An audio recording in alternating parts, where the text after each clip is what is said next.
Pastor Eliseu, a evidência do batismo com o Espírito Santo na Bíblia é o falar em línguas? Sim. A Bíblia ela nos dá inúmeros textos para confirmar, e nós, como pentecostais, nós cremos nos dons do Espírito Santo e na evidência do batismo no Espírito Santo. Ela é o falar em língua como um sinal do batismo no Espírito Santo. Ok. Reverendo, sua opinião inicial sobre esse tema, quando alguém pergunta, né? Acho que o senhor já recebeu essa pergunta, né? Como eu sei que eu sou batizado com o Espírito Santo? É se eu falar em línguas mesmo? Não, como é que é? A igreja presbiteriana da qual o senhor pertence é cessacionista, né? Então, como que você lida com essa pergunta? Olha, a igreja presbiteriana do Brasil, ela é cessacionista no sentido dos dons revelacionais, mas nós temos algumas diferenças entre pastores quanto a essa questão dos dons espirituais. Isso é verdade. Então é bom deixar claro isso. Mas sobre o tema de hoje, que é a evidência, né, do batismo com o Espírito Santo, falar em línguas, eu acredito, nós compreendemos que o batismo no Espírito Santo ele é evidenciado pela transformação de um coração, um novo coração, onde a pessoa ela passa então a desenvolver uma vida para a glória de Deus através do fruto do Espírito. Então, o dom de línguas, ele não é a evidência. Ok. Pastor Eliseu, como que, biblicamente, qual é a defesa para mostrar no texto que é o falar em línguas? Como é que fica?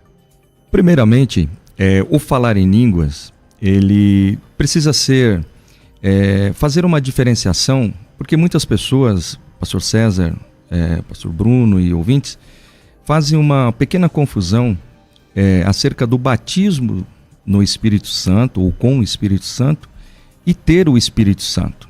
Então, o Espírito Santo na vida do cristão para a salvação, ele é diferente do batismo no Espírito Santo. Então, assim, existe, é verdade, muita confusão acerca disso, até mesmo uma banalização acerca do falar em línguas, isso é verdade. Agora, existe uma seriedade em cima disso. Então, existem as pessoas que levam com seriedade, temor e tremor diante de Deus o falar em línguas. Primeiramente, o falar em línguas, ele é bíblico porque foi Jesus quem disse, é um sinal.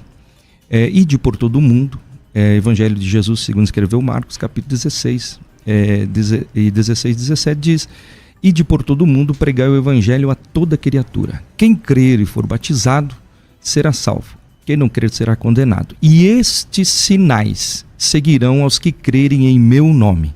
Em meu nome expulsarão os demônios, falarão novas línguas e também curarão os enfermos, enfim. Mas ele serve como um sinal, sim. Então, primeiramente, porque ele é um sinal, ele é bíblico. Segundo, porque foi uma promessa de Jesus. Jesus fez essa promessa aos seus discípulos lá em João, no Evangelho de João, capítulo 14, que ele enviaria. Ele disse, é necessário que eu vá, porque se eu não for, ele não virá. Mas se eu for, eu enviarei outro Consolador para estar convosco todos os dias. Então, o envio, o derramamento do Espírito Santo é uma promessa. E depois em Lucas, Jesus também ele reafirma isso, olha, fiquem na cidade, porque vocês vão receber a promessa do meu Pai. Eu enviarei sobre vós o Espírito Santo. Então é uma promessa. Ok. Reverendo. Então, em nenhum momento nós dizemos que não é um sinal, né? É uma promessa escatológica, uma promessa pneumatológica. Nós vemos isso, inclusive, no Antigo Testamento. Deus ele falou pela boca de Jeremias, falou pela boca de Ezequiel. E quando nós olhamos para a promessa do Espírito Santo, né, inclusive em Joel, a promessa do Espírito Santo no Antigo Testamento, ela também precisa, no Novo Testamento, estar ligada, tendo a mesma natureza. E a promessa do Espírito Santo, ela tem mais esse propósito de transformação do coração. Deus ele faz uma nova aliança com o seu povo. E o envio do Espírito Santo é justamente com esse propósito de selar um povo para si. Então é um sinal, né, inclusive de posse, né? É um sinal de não só de possessão, mas de autenticidade, um sinal também de segurança. E recebendo esse Espírito Santo, os crentes eles têm a garantia, né, da salvação. Então, a promessa que foi feita no Antigo Testamento e que nós encontramos no dia de Pentecostes, ao descer o Espírito Santo sobre a igreja, então é uma promessa que ela tem essa natureza, a mesma natureza, uma natureza de transformação, de dar um novo coração ao crente. Agora nós trabalharemos aí o que significa essas línguas, a natureza inclusive das línguas, né? Então nós trabalharemos melhor isso aí. Ok, pastor Eliseu. Bom, o falar em línguas, ele serve e é um sinal para o batismo no Espírito Santo. Então, dando continuidade ao que eu comecei antes, as pessoas fazem uma pequena confusão acerca de ter o Espírito Santo e ser batizado no Espírito Santo e ter esse sinal. Então, o Espírito Santo, a partir da pessoa, do momento que a pessoa ela recebeu Jesus como seu Salvador, este ato de receber Jesus, e na nossa linguagem assembleana é aceitar a Jesus como seu único e suficiente Salvador, este ato ele só é feito através do Espírito Santo, porque a Bíblia diz que ninguém pode dizer ou dizer Abba Pai se não for pelo Espírito, e ao mesmo tempo aquele que tem o Espírito não pode dizer que Jesus é anátema. Então essa ação de receber o Espírito Santo e ter o batismo no Espírito Santo e o falar em línguas como um sinal é o que as pessoas confundem. Então, todo cristão, ele reconheceu que Jesus, ele é o Filho de Deus, que ele veio em carne, que ele morreu, que ressuscitou. Isso só é possível através do Espírito Santo. Então essa pessoa, ela tem o Espírito Santo. E o que as pessoas falam aí fora, o pastor César e o pastor Bruno, que na igreja pentecostal é classificado, quem fala em línguas é maior do que quem não fala, isso não é verdade. Porque numa igreja séria, eu mesmo prego e incentivo a igreja a buscar o batismo no Espírito Santo, mas ao mesmo tempo, quando alguém vem à frente para receber e não recebe, a palavra que a gente dá, irmão, não fique triste, você tem o Espírito Santo, você é salvo em Cristo Jesus. Mas só não é batizado, então. Só não é batizado no Espírito Santo, ele não recebeu a evidência do falar em línguas, que é um dom. Tanto é que o batismo no Espírito Santo e o falar em línguas, ele é um dom, porque a Bíblia diz que ele é um dom dado por Deus.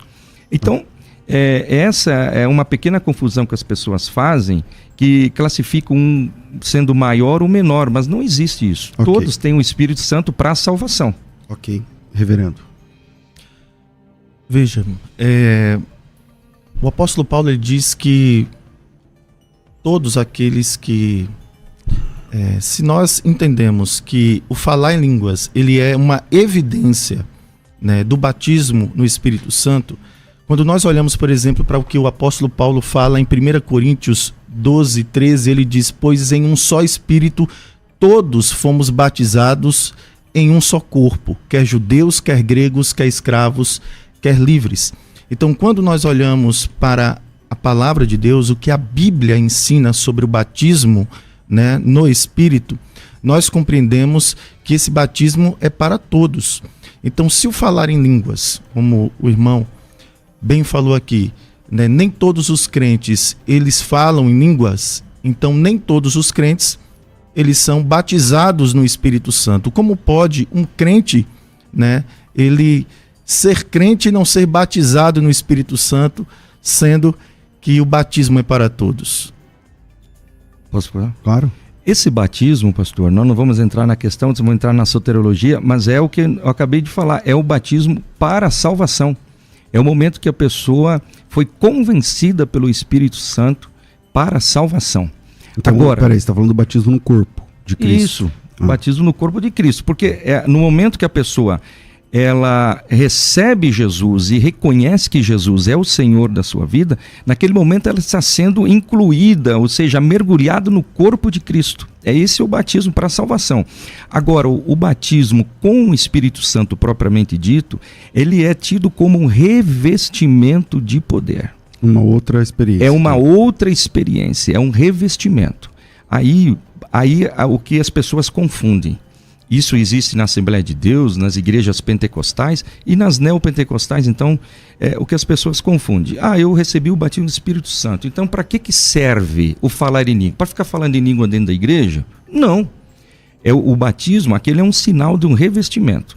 Então, é por isso que o sinal está aqui na ordem que Jesus deu. Ide por todo mundo. Então, o batismo, esse revestimento, ele tem um objetivo. E eu acho interessante o texto de Lucas, quando Lucas escreve no capítulo 4, quando Jesus ele se revela na sua chegada, ele abre o livro do profeta Isaías e começa a dizer: o Espírito do Senhor Jeová está sobre mim, pelo que me ungiu para... Então é esse para que a gente precisa entender, pastor César, que muitos pentecostais não entendem, que ele pensa que o falar em línguas é para ele estar dentro da igreja falando em línguas. Não. O revestimento de poder que ele recebeu como um sinal, agora tem um objetivo, é evangelizar, é você servir o próximo. Até porque o falar em língua, entre os dons do Espírito, é o dom mais egoísta de todos, porque todos os outros dons é para servir o próximo. Só o dom de línguas que é para edificação própria. De si mesmo. E se nós não usarmos o dom de língua, é só um sinal. Ele é só um sinal de um revestimento de poder. Ok, reverendo. Pastor Eliseu, eu acho que nós partimos de pressupostos diferentes, mas nós acreditamos talvez nessa questão do uso, né, do batismo no Espírito Santo e do poder do Espírito Santo para a capacitação do crente. Eu acho que nós cremos iguais, mas nós partimos de pressupostos diferentes e nós damos nomes e termos diferentes àquilo que o irmão acabou de falar. Então, por exemplo, nós cremos que o batismo no Espírito Santo, ele é recebido quando nós cremos no Senhor Jesus. Então, assim como o batismo, né, na regeneração, nós recebemos um novo coração, nós recebemos uma nova natureza, e isso deve ser, de alguma forma, testificado com o batismo que nós chamamos com água, ou os irmãos chamam de nas águas. Então, o batismo com água ou nas águas, ela é um sinal externo de uma graça que aconteceu no coração. Então, a regeneração aconteceu, o lavar da água e do Espírito, certo? Então o batismo ele serve como esse sinal externo. Quando nós falamos do batismo no Espírito Santo, assim como o batismo que nós recebemos como esse sinal, o batismo no Espírito Santo significa a mesma coisa.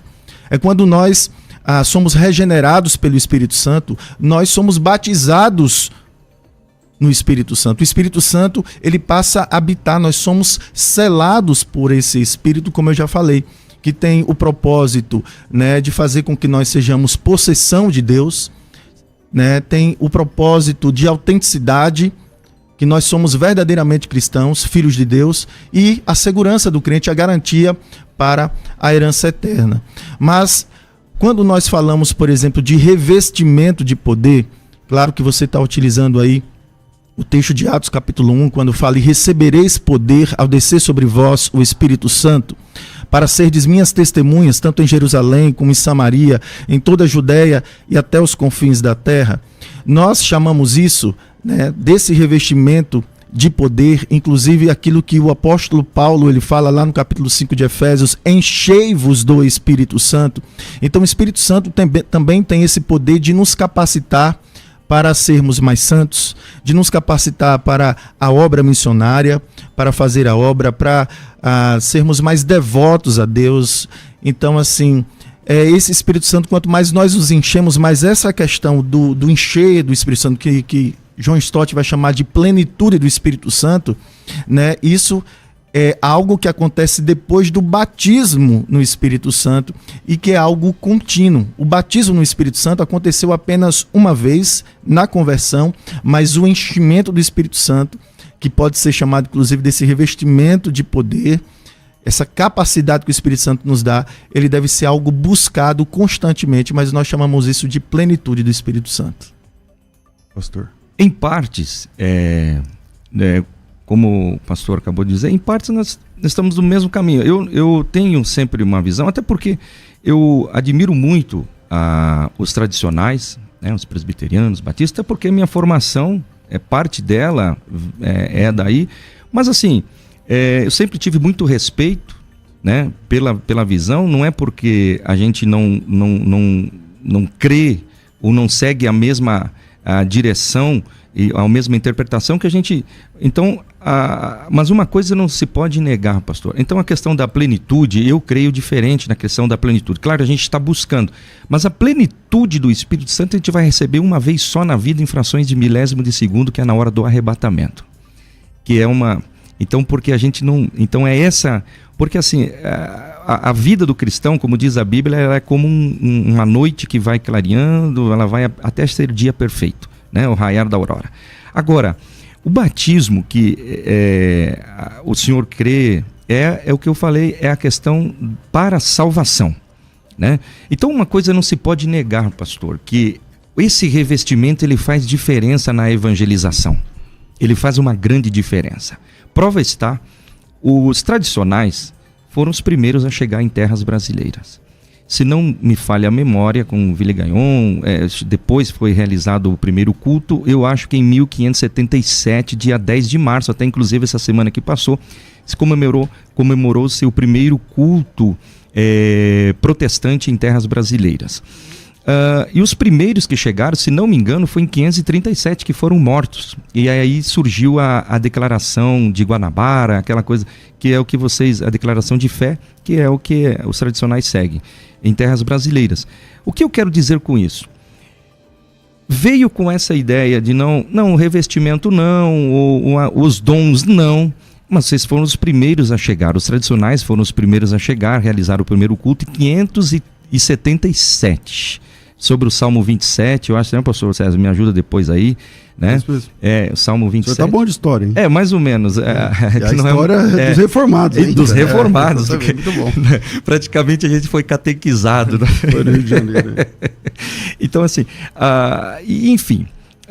Mas o que eu quero dizer com esse pequeno relato histórico?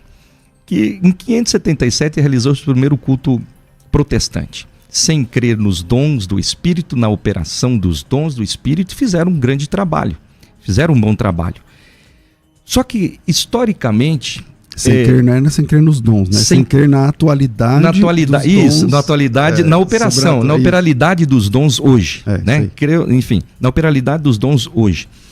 Em 577, vamos colocar 1600, né? 600, 700, 800, ou seja, 300 anos. Não chegou-se a 500 mil membros, seguindo o protestantismo. Em 1910 chegaram os malucos dos pentecostais, falando em línguas. 1910. Isso, em 1910. Isso, em 1910. Isso. 1910. Chegaram os malucos dos pentecostais, falando em línguas, trazendo uma inovação, que até então era uma inovação, o falar em línguas, o batismo no Espírito Santo.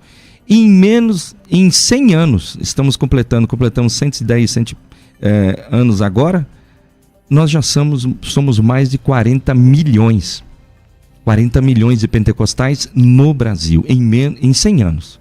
Vamos colocar em 100 anos. Então, não tem como negar não tem como querer negar que a presença do Espírito Santo e esse revestimento faz uma grande diferença na evangelização. Ok, reverendo. Meu irmão, você falou muito bem da história, né, da igreja presbiteriana aqui no Brasil, como chegaram os reformados. Mas veja só, se nós partirmos desse pressuposto do ponto de vista histórico, se o falar em línguas fosse um fenômeno divino universal, por que ele só começou a ser defendido como evidência do batismo no Espírito Santo apenas no século XX com o movimento pentecostal? Porque os primeiros 19 séculos do cristianismo não ensinaram isso? É uma pergunta retórica, justamente para falar o seguinte, veja só, existem outros fatores, né, que fizeram com que a igreja presbiteriana ela se firmasse no Brasil. Primeiro, como você falou, você citou quando vieram os Huguenots, enviados pelos franceses, pelos reformados franceses, né, inclusive por Calvino, que estava em Genebra. Mas eles chegaram aqui e eles foram perseguidos porque a religião, né, oficial da época era a Igreja Católica Apostólica Romana. Então, qualquer cristão protestante que pisasse nessa terra brasileira era perseguido e morto. Inclusive, alguns desses calvinistas, eles foram mortos justamente por perseguição. Outra coisa, quando chegaram os primeiros... alguns até pelos próprios calvinistas. Hã? Não, mas havia outros fatores nesse sentido. Então, existia uma guerra, é um outro assunto. Existia uma guerra ideológica e também religiosa aqui no Brasil, né? Uma resistência, uma perseguição. Quando chegaram verdadeiramente os presbiterianos aqui, foi em 1859, através do reverendo Ashbel Green Simonton, um missionário americano.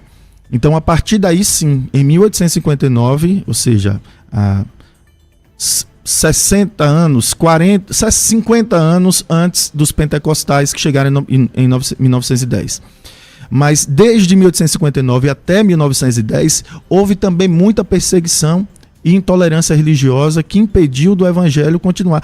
Mas os pentecostais chegaram aqui a partir de uma liberdade religiosa, claro que parcial, que passou a existir no Brasil, principalmente depois do acordo que houve, né, o acordo comercial entre as nações Portugal, Inglaterra, enfim. Então, nós não podemos só atribuir o crescimento pentecostal ao trabalho do Espírito Santo. Só concluir uma coisa, claro. Pastor. Quem disse que nós não cremos no Espírito Santo ou nos dons espirituais? Nós cremos. Agora, nós só não damos tanta ênfase no dom de línguas como os pentecostais dão. Nós cremos nos dons espirituais e os dons espirituais são muito mais dons do que apenas o dom de línguas, né? E se nós formos usar esse critério para o crescimento explosivo do pentecostalismo, então vamos falar do neopentecostalismo, algumas até seitas que dos anos 1970 a 1980 para cá, ou seja, menos de 40, 50 anos, talvez proporcionalmente teve um crescimento muito maior do que a igreja pentecostal.